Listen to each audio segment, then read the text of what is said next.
Here we go again. Yep. Are you ready for fall? Of course. Hey, good day. My name's Dr. G, and this is my cohort. I'm Lisa. And we are Frisky Biscuit. We're here to bring you another exciting, riveting episode of new information regarding camping, motorhoming, food trucking, driving, commuting, and just being a road warrior out there, right? Mm-hmm. Yeah, so we got some new stuff for you today, and we're excited to have you here. By the way, you can always get in touch with us through our website. Frisky-biscuit.com. Just put a dash between Frisky and Biscuit. We love comments, as long as they're good comments. And, YouTube. That's the best place to comment. YouTube, yeah. Mm-hmm. And I got to, I might as well be transparent. I'm very frustrated today because we're having definitely lighting problems on our video. And I haven't got it to where I want it. We have beautiful fall colors, you'll notice, and I haven't been able to do a damn thing about it because our lighting keeps shifting in here on us. So anyway, enough the technical crap. Let's get on with what is fall. Well, I thought we'd start with some really good news. You know, when everybody talks about the government and the legislature, you always hear the bad stuff. You know, in the news channels, you hear the bad stuff. However, there's a really good thing that just happened, and it was with this bipartisan infrastructure bill that got passed. There's $37 million that has been put together to improve the nation's recreation infrastructure. I mean, $19 million just for the recreational sites and $18 million for the cabins and the historic buildings. So they're going to do maintenance, they're going to do repairs, they're going to build new bathrooms, they're going to improve the campsites, they're going to upgrade the power lines, and all kinds of infrastructure improvements. So $37 million is invested, given to the U.S. Forest Service to provide us with better infrastructure with our national parks. So that's pretty exciting. That is a big chunk of change and a lot of them do require that. So the places we go, we've gotten pretty good infrastructure. However, a lot of them are state parks. The national parks are the ones that are really suffering. I got to compliment Idaho on their state parks. Man, I tell you what, they've done they swept through there. Their little bathrooms and everything are amazingly nice. Well, they get some really great camp hosts too. Yeah. That take care of them. That does help. And who wouldn't want to be a camp host in Idaho, Wyoming, Montana, even Washington and Oregon? You know, there's some beautiful places, and we'll talk a little bit about those today. Yeah. So I thought today we'd talk about fall, just because it's one of the favorite time of years for so many people. It's the time that it changes. You know, we're so used to the hot weather and the summer months, and all of a sudden the leaves start turning. So, you know, one thing that I found doing the research is it's only Americans that call it fall. Did you know that? I didn't know that. I thought fall was fall no matter where you are. Only here in America they say fall, so what is it elsewhere? Autumn. Autumn. Of course it harvest, because they're harvest. I mean, that's really how fall came about. Actually, the name fall came about from an English poet because he said the fall of the leaves. And people started calling it autumn, fall. However, it was during the Revolution that when America and the United Kingdom went separate ways, the United Kingdom kept autumn and harvest, and everybody else did too, except for us. We wanted to do something different, of course, so we stuck with fall. It made a little bit different. The fall leaves. So technically, we're not politically correct with the rest of the world. Well, actually, it really is the harvest time. You know, you hear the harvest moon. Yeah. Yeah. And that's during the autumn, and it was always for the farmers because they had the brightest moon of the year. They were able to harvest everything, and that's how harvest or autumn came about. The harvest moon is the brightest moon of the year? Yep. And it just happened. It happened on September 10th this year, 2022. Next year, it's going to be October 7th. So there is quite a bit of difference. It's usually during the equinox that it happens. So it's the brightest, biggest moon of the year. Yeah. It's a thing in the sky. Well, and that song, Harvest Moon. Neil Young? Yeah, you want me to sing it? No, that's fine. We're doing just great here. Let's move right along. Let's go to pumpkins. Hey, did you know that pumpkin spice has nothing to do with the taste of pumpkin? I mean, really, if you get a pumpkin latte or a pumpkin pie, it's cinnamon, nutmeg, ginger, and cloves. And no, she didn't discover that by blowing a pumpkin pie up. No, I had pumpkin pie last night, though. You did? Yeah, it was the best. I'm ready. I love fall. It's the best time of year for me. I love the I don't know, it's just a time of change, and it starts getting colder. And, you know, like squash, it doesn't taste like what we think of as pumpkin. However, it's grown on every continent. Everybody grows a squash, a type of squash. Or a gourd? Yeah, or gourds. You know, I got a gourd one time. I thought it was a squash, and she tried to feed it to me. She tried to feed me a damn gourd. It didn't quite taste the right Einstein way. of the kitchen, she is not. But she makes up for it other places. People fall in love in the fall. They do. Because it's colder. They can cuddle. You know, they can get closer together. So they're using that person's heat. Yes. Yes. Is that love? I think so. That's what the animals say. We're digressing. I know. Oh. Hey, I'm watching a new animal on TikTok. His name is Henry. Henry the donkey. Henry's a little miniature donkey. He's so freaking cute. If I ever get one animal and have a farm or a place to keep it, it is going to be a miniature donkey. They are so freaking cute. She'll make a donkey a house pet. Yeah. Yeah. Well, the smallest one's only 21 inches. So that's what? 2 feet? Oh, that's bigger Less than 20. It was 24 inches. Yeah. So 2 feet. Well, that's still pretty small. Yeah, that's smaller than the dog next door. That's smaller than Rudy. That donkey. Henry is cute. If you get on TikTok, look up Henry the donkey. He is so cute. Makes you want one. Yeah. So that's a He goal. was a rescue donkey. He was. He had a bad You're leg. going to have to let those people know we're talking about them on our podcast. I will. Yeah. For those of you that own Henry, we love Henry. We'll see if we can get a picture of Henry. Yeah, he's so freaking cute. Yep. Okay, let's go to apples then, because that's a big thing of the fall, right? There's 7,500 different varieties of apples grown in the world, 5,000 different varieties grown in the United States. What do you think the most popular apple is that's grown? The most popular apple? Mm-hmm. I'd say probably a red one. It is. It's a Gala one. Gala.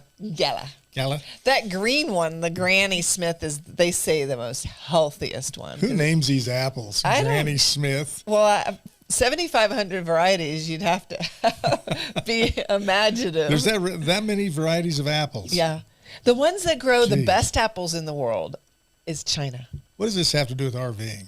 This is about fall. Everybody's out there RVing in the fall. And you know who grows the most apples in the United States? What state? Washington. Yes. Since 1920s, they have grown the most apples in the U.S. They harvest, get this, 240 million boxes of apples every year. Boy, that is a lot of apples. Yeah. And it's almost doubled from the last 10 years or so. Like, everybody loves apples. Well, who doesn't love apple pie? Love it. You know? You ready to move on to candy corn? Yeah. Candy corn day is October 30th, so it's coming up. What did you say? Candy corn day? Candy corn day. They have a day for candy corn. I never did look up how candy corn came about. Like, it's kind of a... It's probably a mistake. Probably. Either that or somebody with diabetes just had to have more sugar. Said, I got an idea. Let's put some more sugar on our corn. Make candy corn. I don't see candy corn around that much anymore because there's so many varieties. Well, what is candy corn? Candy. Is that candy that had the yellow, kind of a pointy looking thing? Is that what you're talking about? It's like white and yellow sugar. and orange is pure sugar. Yeah. Yeah. It just looks like a corn, like a piece of corn. Yeah. Well, you could go out bobbing for apples this Halloween. You know, we used to do that a lot when we were young, and it came about, of course, in England. It was a dating ritual, a mating ritual, actually. The guys would go and they would pick the apple. Whoa. A mating ritual? Well, dating ritual. More dating than mating, although it could probably turn into mating. It was a British colony type of, or colonial courting ritual. So the men would go out and pick the apples. They'd put the apple in a container with other apples, and the women would go bob for the apples. No, I like that. And if they were meant to be together, the women would find the apple that the guy put in. That'd work for me because I do not breathe well underwater. I don't know how we ended up with that ritual, but that works for me. I think I'd rather eat a pumpkin because pumpkins, they say they're more nostalgic, right, than actually that good for you. They're okay for you. They're a squash, but it's how they make you feel because it's all about farm life and tradition. I mean, look at me. I love miniature donkeys. And everybody goes to the farms, right? During this time of year, they go to the corn mazes. People want to find their roots, and they want to get back to that simple life of not this BS politics crap going on, where they were safe. Yeah. And they feel safe, sniffing pumpkins, petting donkeys. Yep. Being on the farm. And this is the time of year. That's why I decided let's talk about fall and Oktoberfest, because when this airs, it's going to be October 3rd. So we're right getting into the heat of fall and all the fall colors. And, the fall color, especially New England, however, any of the mountainous regions have the fall colors. And it's because of the sugar that's in the leaves. So the cooler nights keep the warmer, the sunshine keeps the sugar alive in the leaves and they turn red. As soon as it starts getting frosty and cold, it stops the sugar. And that's what stops the leaves from turning. So if you get a really warm fall, like so far it's been pretty warm, you're going to get a lot more colors. So that means rather than candy corn, you can suck on leaves. That's right. They're full of sugar. Find the leaves. Yeah. All leaves, I think, are full. That's how they set up wine. Isn't that the sugar sets in the plant? Yeah. Yeah. In the grapes themselves. Yeah. Yeah, they wait for the exact right night. It was really interesting living in I knew that. an area with wine. Yeah. Did you ever stomp on them? No, I haven't stomped grapes. Stomped a lot of other things, but not grapes.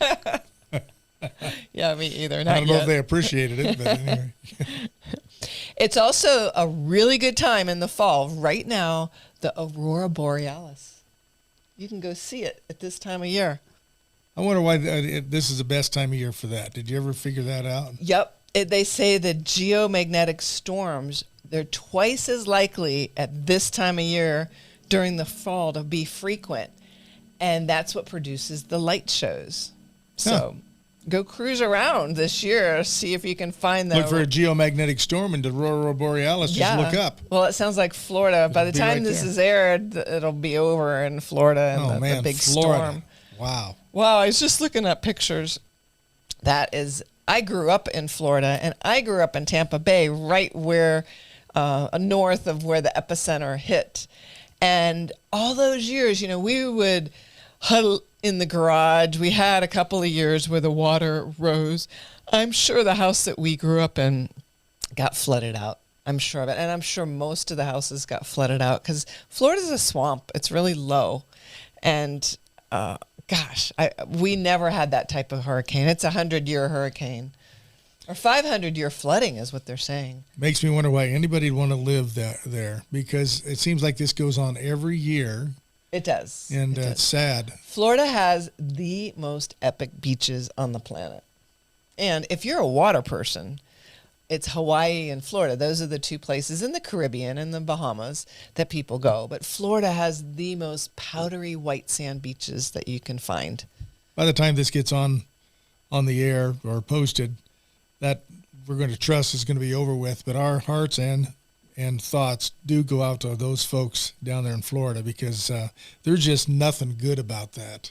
No. We've gone through fires up here and when we were in California and also here in Idaho and the disastrous things that can happen from these fires. But I tell you, those hurricanes and tornadoes, they just rip the crap out of everything. And one there's not good a lot thing left about to hurricanes fix. versus some of the other natural disasters is you can get out. They say there was about 2 million people that left and that evacuated. So I trust that you're all safe and you're able to go back shortly. Anyway. So let's go on. Let's go on to some other things. Moving on in the news.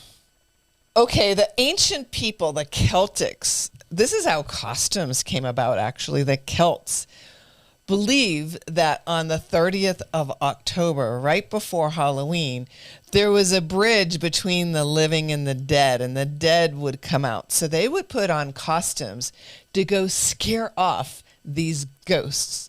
And that's actually how Halloween costumes came about. So they wanted to put their scary, they thought they would be scarier than the ghost, right? Scare them all away. And do you know how much candy people have at Halloween? There's enough candy in America to fill 6 Titanic ships. Oh, my goodness. I know our dentist friend next door. This is his lovely time of year. He loves candy, too. I think he does. But I think that dentist probably sponsored Halloween. Oh. Yeah. Not the scariness of the ghosts. Got to give him a hard time. Well, another tradition at Halloween is to carve a pumpkin. Here in America, anyway, those of you that are listening to other places, you may carve other things. In fact, the Irish, they never had pumpkins, right? So they would carve their potatoes, their beets, their turnips during the festive season. So they carved all their faces in different things. They never carved pumpkins. Isn't that cool? That's kind of weird. I think carving a potato, since we're here in Idaho, like that just sounds like anticlimactic. Maybe we can start a new tradition. The thing, though, now they do the politically correct jack-o'-lanterns and pumpkins. You go down to the store, to Target or somewhere, and pay $10 for a stick-it set, little stickers, and you put a sticker face on them so you don't have to carve the pumpkin. It makes it politically correct. Oh, a politically correct pumpkin. How boring. I saw a really big pumpkin the other day that was so cool at the market. It's like at this outdoor market that the Mennonites have. And a couple of weeks ago, they carved their name into the pumpkin itself. And it came up about 1/4 of an inch because it was healing. So their name got healed into the pumpkin. So if you have a pumpkin farm, that's a really cool thing to do. You can carve whatever you want into it, and it will actually kind of raise. While it's still growing. Really? Yeah. Huh. I remember we attempted to carve our friend Kathy's face into a pumpkin. Yeah, that didn't work well. Somebody we forgot to put it outside, and it decided to mold on us inside. Yes. Yeah, nice job. It was kind of cool though, because what you do is you take somebody's face and you put it on the pumpkin, and then you put pins. And we didn't really have the right tools. You have to have really tiny little tools, and you just cut out their features. Yeah, it looks pretty cool. I'm sure many people have seen those pumpkins with the artwork on them, and that's how you do it. And you can do somebody's face, and it's pretty cool. Looks fun. Yeah. Maybe we'll do Gary's face. Nah, it's fun. Mine already is kind of a pumpkin. Our little bobblehead. He hangs out with us. Well, fall is definitely a big moneymaker, too. There are 3.5 million tourists that go to Vermont. There's about $3 billion that comes from travel and tourism in all of New England. 160 million just in Vermont. But $3 billion come out of that, of their leaf peeping. So I trust that they want to have a really warm fall because the leaves last longer. So if you're out in that area, let us know if you're out there cruising around and looking at the fall leaves yet. I know here in Idaho, they haven't really turned. No, it's still really still kind of summer here. Got a beautiful Indian summer going on. Yeah, and we're trusting it's going to last. We're out there mowing the grass as we speak right now. Well, we had a really late summer start, so I suspect we'll probably have a late summer, Indian summer here. That would be really nice. Now, did you know that people gain weight in the fall? I mean, everybody knows that. Do you know why? Because they eat more. That's what I thought, too, and we eat heavier food. But they're saying it's actually a lack of vitamin D. So it's a lack of sunshine. Yeah. I mean, that's what we're having problems with today because it's all cloudy and overcast, so we're having problems with our lighting. So we are sorry about that if you're seeing this podcast on YouTube. And we look blue. It's not perfect. It's the fall colors. We're hating it. Yeah, we are. No. Definitely different fall colors on the screen. Well, the birds migrate too in the fall. Did you know that there are the longest bird goes from the North Pole to the South Pole, and he goes 44,000 miles. Which bird is that? Well, they didn't say. They said the Swanson hawk, though, goes 14,000 miles. Man, I tell you what, that's some muscle power. Yeah. Well, the little birds, they'll go 10,000 miles. They'll go from South America to North America, or North America to South America in the fall. That is amazing. So if you're out there bird watching. That just makes me tired thinking about it. Just walking around the house sometimes wears me out. Flapping your wings that long. Yeah. Can you imagine that, 10,000 miles? No. We see them coming through here, too. That's kind of a treat of fall, too, is to go out as you're motorhoming or as you're traveling or as you're the road warrior out there and looking for the bird migrations, because it's just a stunning sight to see them.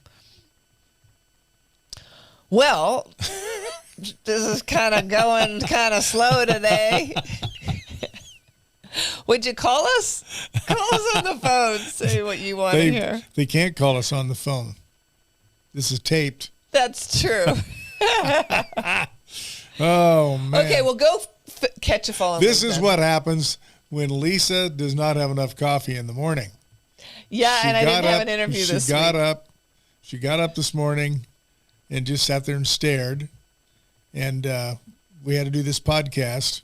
And it's taken a lot to get this on the air today. It does.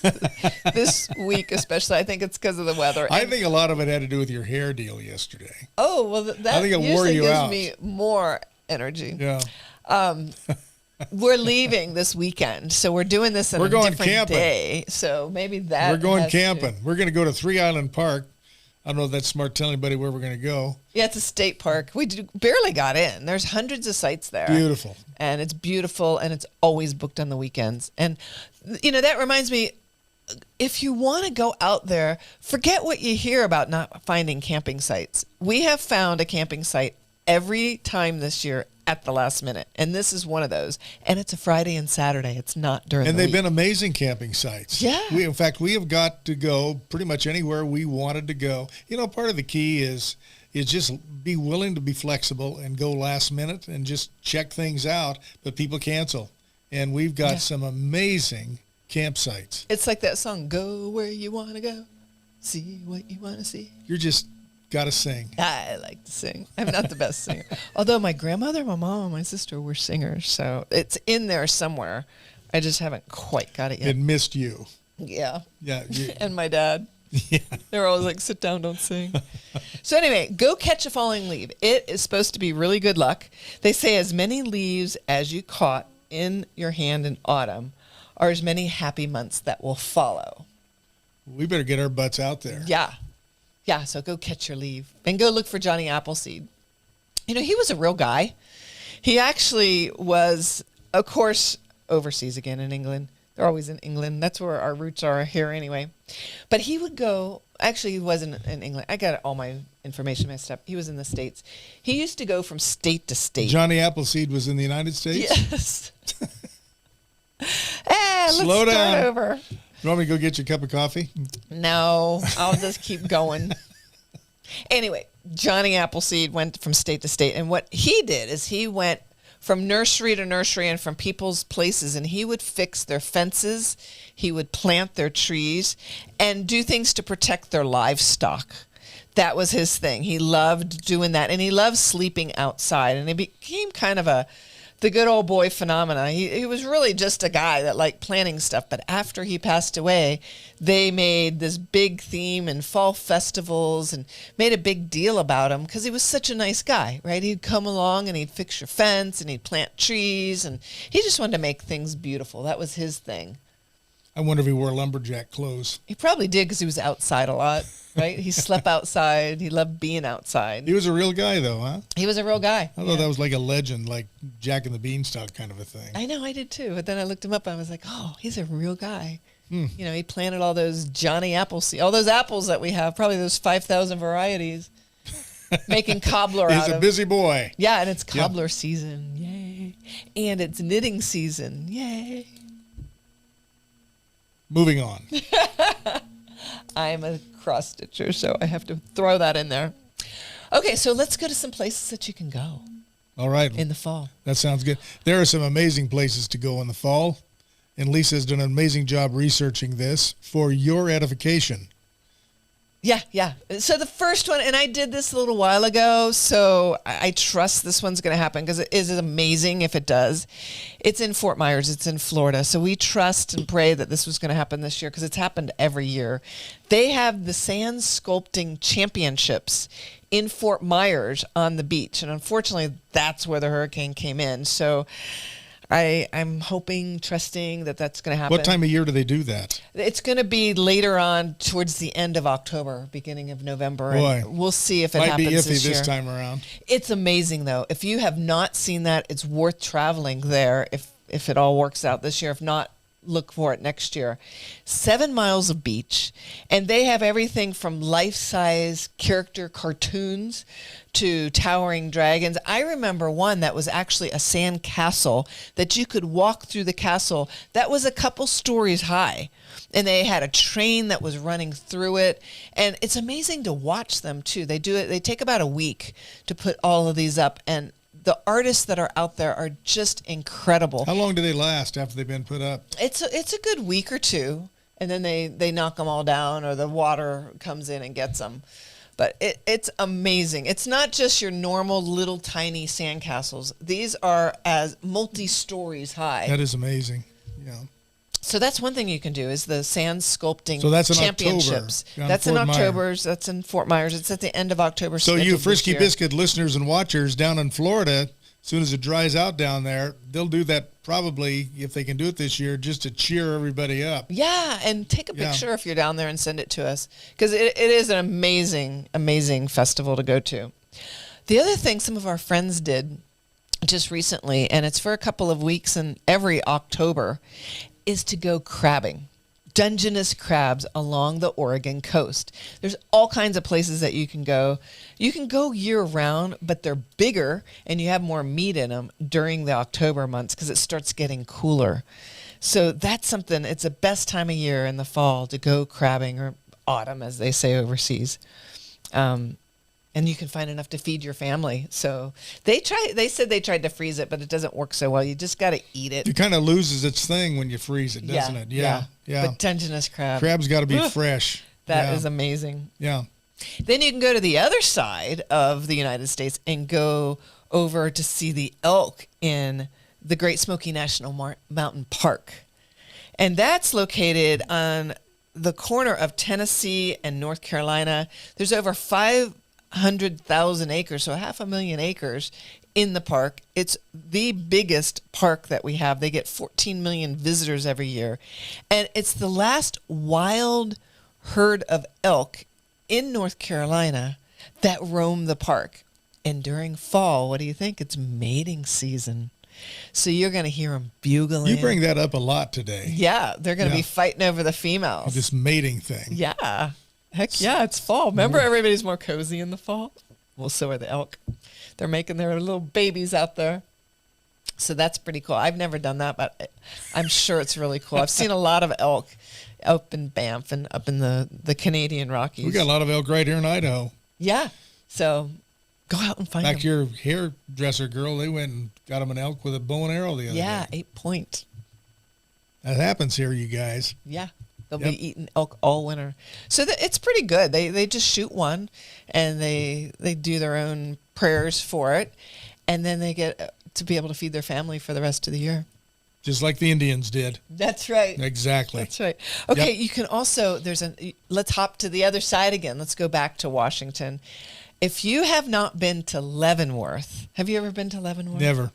Oh, it's this little Bavarian village that they made that looks just like the Bavarian villages over in Germany.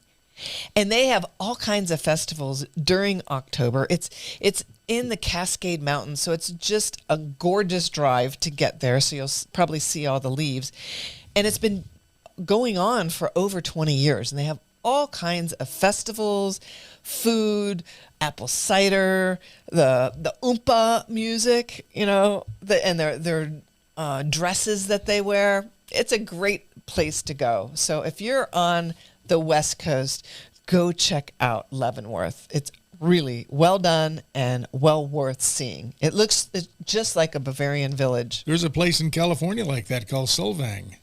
Yes. Remember that? Yes. Yeah. It's really similar. Very similar. The difference, though, is this is really, you have to kind of wind through the mountains to get there. So, yeah, Solvang's on a freeway. Yeah. This is well done, and it's kind of carved into the side of the mountains. It's like real looking. There's another thing you can do that's really beautiful to do in Oregon is go through the Hood River and go and find the Columbia River Gorge. And there's this 35-mile scenic drive, and you've got Mount Hood in the background with its snow-capped mountains. It is just, they call it the Fruit Loop Drive because there's about 20 or 30 different vendors that have orchards, they have breweries, you can go pick apples, you can pick pumpkins and gourds and flowers. It is beautiful there. It's right by the Dalles, Oregon. And they have the jam. The huckleberry jam, and they make all kinds of things out of huckleberries, and it's just a great place to be in the fall. Or you can go to the hot springs. You can go to Mammoth Lake or a lot of other hot springs. Mammoth Lake just kind of comes to mind because of the fall colors again. Like you can put two different things into one road trip, right? See the beautiful fall colors. Yeah. Go to the hot springs, do a beautiful drive, pick up some apple cider along the way. You can also go to Arcadia National Park. That's over in Maine on the other side of the country. That's a stunning. If you have not been to Arcadia, put that on your bucket list. It is just one of the most scenic coastal drives in the state of Maine that you'll ever go to. And the fall colors are just epic. Maine and Vermont, my aunt used to live in Vermont, and I would go up there, and it's just beautiful. Lisa speaks with experience. She's been to all these places. Yeah, I was a guide, and I also grew up in Massachusetts. I left, and then I went back there because I wanted to see what my roots were. So I was in Massachusetts, and that's something you can do, too. You can go to the town of Salem. And I remember going during the day, and I would look out for the witches and warlocks, and I'd always find the men. They're always dressed in black, and they kind of look like a warlock. There's a tour that you can actually go on. That's an evening night tour.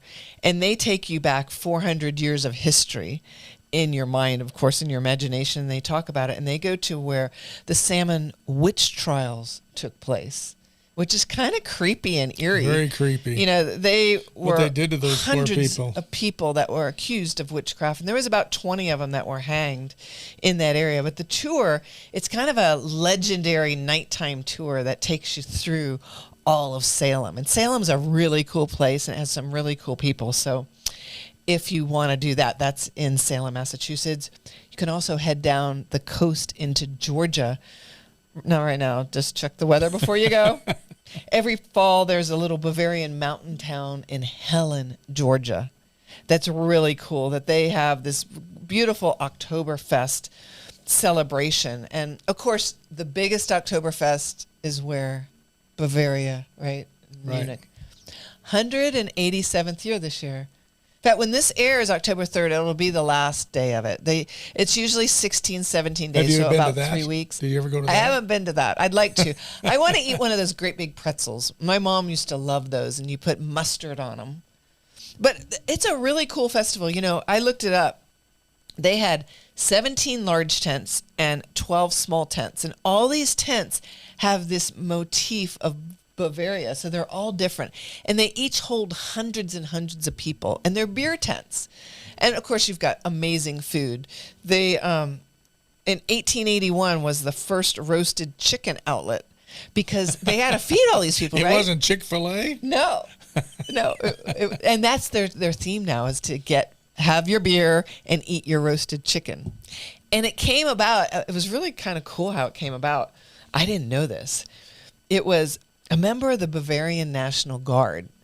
They wanted to do a special wedding celebration for the King of Bavaria, King Louis I, and the Princess of, I'm not sure if I'm saying this right, it's Saxony-Hildburghausen. And it's held in the fairgrounds of Hildburghausen even today. And that started in 1810. So they got married on October 12th, and October 17th, this guy who was the Bavarian National Guard decided to put together a horse race. And it became so popular, and they made so much money off of it, the very first horse race, that they decided to keep doing it.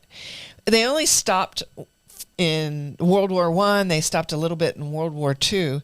But then it started taking off. And every year they've had a big horse race. And they also have a big parade. It's become the largest parade in the world.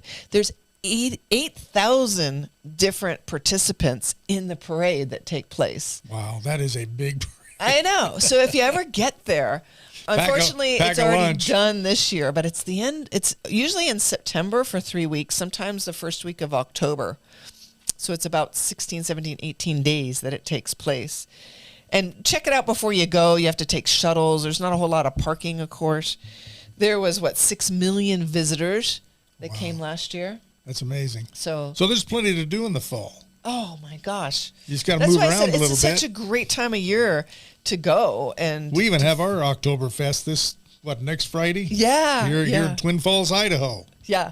The best thing about our Oktoberfest is there's a farmer that takes all his farm animals. There's probably 50 different farm animals. 50 little animals. From chickens that you've never seen before with all kinds of funny things coming out of their head. They have pigs. They had a little donkey. They have sheep. And he puts them all in this cage that's only comes up to about your waist high. Yeah, it's a pen. And little kids can go in. You pay $1 or $2 to go in, and you buy some food, and you can feed all these little animals. And it's hilarious to see which kids are going up to the animals, which ones hide. And Lisa's always the first one in line to get the food and to feed them. Oh, hell yeah. They have this little pig that's a miniature little pig. And last year he got so full and so fat, he just kind of snubbed you and went in the corner and laid down. He was funny. It's one of the cutest pigs I've ever seen. He wasn't very big, but he looked like a big pig, but he was about this big. Yeah. So cute. Oh, man, these animals and the donkey. So Oktoberfest is a great, if you have it happening near you, definitely check it out. Get out there. It's just a good social event. Get out there, and get it, if you're traveling, you like to camp, hunt one down near you, go to it, hang out there for the weekend, have some fun. Fall festival. And, go out and support your farmers. Go out to those mazes. Go out and pick some pumpkins, pick some apples. That's right. The corn mazes are coming up. Yes. Yeah. Yes. Got lost in one of those once. You did? I did. I had to be rescued. Very embarrassing. Well, now they have a drone. They can just go put drones up. They had to make a rule at the Oktoberfest in Munich that you can't bring your drone because there was so many drones and they kept running into each other. And so they said, no more drones. These drones are like mosquitoes. God, we went to a festival the other night that had this drone that was just so annoying because there's this beautiful band playing and all of a sudden you're So if you have a drone, please be mindful of this stupid drone driver. He came right down to the guitar player right in front of him while he was playing, I was ready for the guitar player just to go boom. Flip him, And it was big. I didn't realize some of these drones are really big. Yeah. Nah, it's very intrusive. Yeah. They're cool, but they're very intrusive. Yeah. Yeah. So anyway, is that it? So that's it for today. Yeah, we've got the lawnmowers going on outside. You might be able to hear them. Bad lighting and lawnmowers today, and no coffee. Maybe we'll make it a little shorter version of our podcast today. The thing I want to say, I really appreciate the people that endure this. Endure us. And one of the things is most of our friends don't watch this because they know us. And so those of you who are watching this are not our friends, but we really appreciate it. And you are our friends now. You are our friends now. We're actually going to help somebody get up and running to do their own podcast. So maybe we ought to film a little bit about that, of what it takes. It's really quite, if you do it right, there's a lot to it to get it going. Not that we're doing it right. But not the podcast. It's the film portion of it. Podcast isn't that hard as long as you have a good voice. Well, attempt to have a good voice. Have some good microphones, and you have some good content, right? That's what people hear. But the video, whew. Boy, you add video to it. It's a whole other world. And and all this new equipment's really nice, and it's simple and stuff, but, the stability of the internet and all the things you deal with. But it's a learning experience for all of us. And I suggest if you used to listen to the radio a lot and you like to listen to things, but yet you have something to say, it's a good thing maybe to start podcasting yourself. I think everybody's going to be doing this one of these days. Yeah, so maybe one of these episodes we'll put some cliff notes and show you some of the equipment and show you just what it takes to get a podcast up and running. Then maybe you'll like us a little more. And to look as professional as ours. Yeah. Yeah. Not. So we thank you. We thank you for watching. We thank you for coming and enjoying us. We enjoy you, and we enjoy your comments. And you can see us on Frisky Biscuit Podcast on YouTube or our website, frisky-biscuit.com. Any of the podcast channels, too, we're out. Also, Road Warriors, you Road Warriors out there, remember, yes. Got a sticker for you. Yeah. Just let us know. We'll find you. You find us. We'll send one to you. And we would also like to have the opportunity to, talk to you if you're a Road Warrior, maybe interview you. Maybe you got something interesting going on in your life. So just let us know. And the way you do that is to contact us through our website, frisky-biscuit.com. Or our email address is friskybiscuitpodcast@gmail.com, which is on our website. So you'll find us. If you want to find us, you'll find us. And Lisa sees all of that, and I do once in a while, and we want to be in touch with you. So not just have you listen to us, but let's get this thing going back and forth. And if there's something you want us to talk about or something that you want us to stop doing, let us know, and we'll make those corrections and changes for you. So until next time, this is Dr. G. And Lisa. Wishing you a very, very nice Oktoberfest. And have fun, and we'll talk to you next week. Until then, you take care of yourself. Bye-bye.